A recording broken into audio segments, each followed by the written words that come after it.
नमस्ते, मैं डॉक्टर मीनाक्षी उपाध्याय तिवारी आप सबका अपने YouTube चैनल ज्ञानपथ में स्वागत करती हूँ। फ्रेंड्स, जैसे कि आप सब लोगों को मालूम है कि हमने अपने YouTube चैनल ज्ञानपथ में एक नई सीरीज स्टार्ट की है, महाभारत। पिछले वीडियो में हमने चर्चा की थी कि महाराज चित्रांगद युद्ध में वीरगति को प्राप्त होते हैं और उसके बाद उनके छोटे भाई विचित्रवीर राजगद्दी पर बैठते हैं। जैसे ही राजा विचित्रवीर वयस्क हो जाते हैं तो उनकी माता सत्यवती अपने सबसे बड़े पुत्र राजकुमार भीष्म को बुलाती हैं और कहती हैं कि अब मेरा बेटा वयस्क हो गया है, उसके लिए एक सुंदर सी वधू की तलाश की जाए। इतने में एक दूत आकर सूचना देते हैं कि जो काशी के नरेश हैं वो अपनी तीनों जो पुत्रियां हैं उनका स्वयंवर की उन्होंने घोषणा कर दी है। ये सुनकर जो माँ सत्यवती थी वो राजकुमार भीष्म से कहती हैं कि आप जाइए उस सभा से उन तीनों लड़कियों में से एक लड़की का हाथ मेरे बेटे के लिए मांग कर लेकर आइए।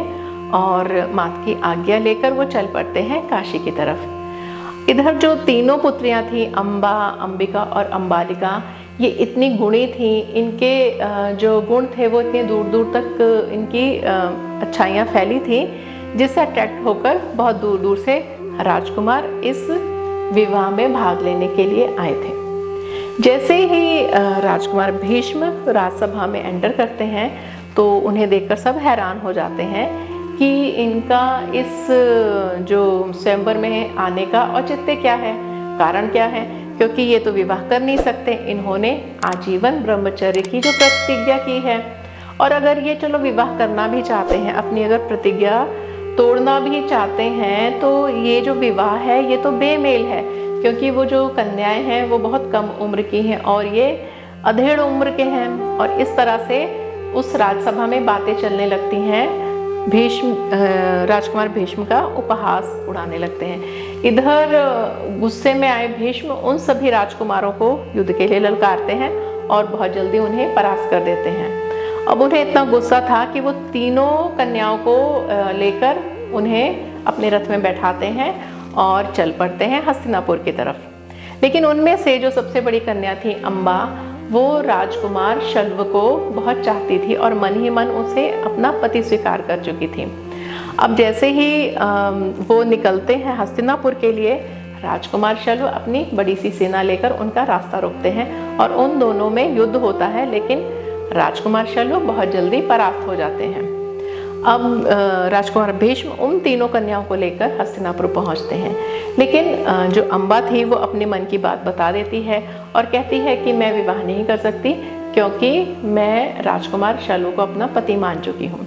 इधर अंबिका और अंबालिका का विवाह राजा विचित्रवीर के साथ संपन्न हो जाता है और जो राजमाता सत्यवती हैं और राजकुमार भीष्म आपस में मंत्रणा करते हैं और जो अम्बा थी उनको सम्मान के साथ राजकुमार शल्व के पास भेज देते हैं। लेकिन इधर जो राजकुमार शल्व थे वो युद्ध में परास्त होने के बाद बहुत ही अपमानित थे, क्रोधित थे और अचानक से अम्बा को सामने आके दिखते हैं। उनका क्रोध और भी ज़्यादा बढ़ जाता है और अम्बा कहती है कि उन्होंने आपके लिए आपके पास मुझे भेजा है।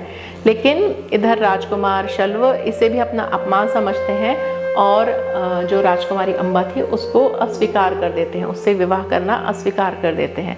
इधर से भी अपमानित हुई अम्बा पहुंचती है हस्तिनापुर की राजसभा में और वो ये आग्रह करती है कि अब मुझे तो वहाँ से भी अस्वीकार कर दिया गया है, राजकुमार शल्व के पास से भी। इसका जो कारण है वो है राजकुमार भीष्म।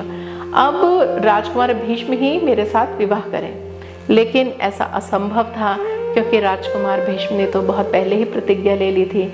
अब वहाँ से भी अपमानित होकर जो राजकुमारी अम्बा है वो निकल पड़ती हैं हिमालय की तरफ और वहाँ वो तपस्या करती हैं, भगवान शिव के लिए तपस्या करती हैं। उनकी तपस्या को देखकर भगवान शिव प्रकट होते हैं और वरदान मांगने को कहते हैं। और अम्बा इधर कहती है कि हे प्रभु, इस जन्म में मैं अब इस शरीर को त्याग दूंगी, लेकिन मुझे ये आशीर्वाद चाहिए कि अगले जन्म में मैं राजकुमार भीष्म की मृत्यु का कारण बनूं। और इधर शिव कहते हैं तथास्तु।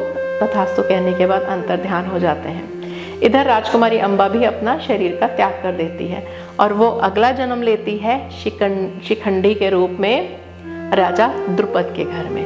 सो फ्रेंड्स, ये कथा थी महाभारत से। हम इसका जो अगला भाग है अगले वीडियो में चर्चा करेंगे। लेकिन हाँ, आप मेरे YouTube चैनल को सब्सक्राइब करिए, वीडियो शेयर करिए, कमेंट्स जरूर करिए। हम फिर मिलेंगे इसके अगले भाग में। जय श्री कृष्ण।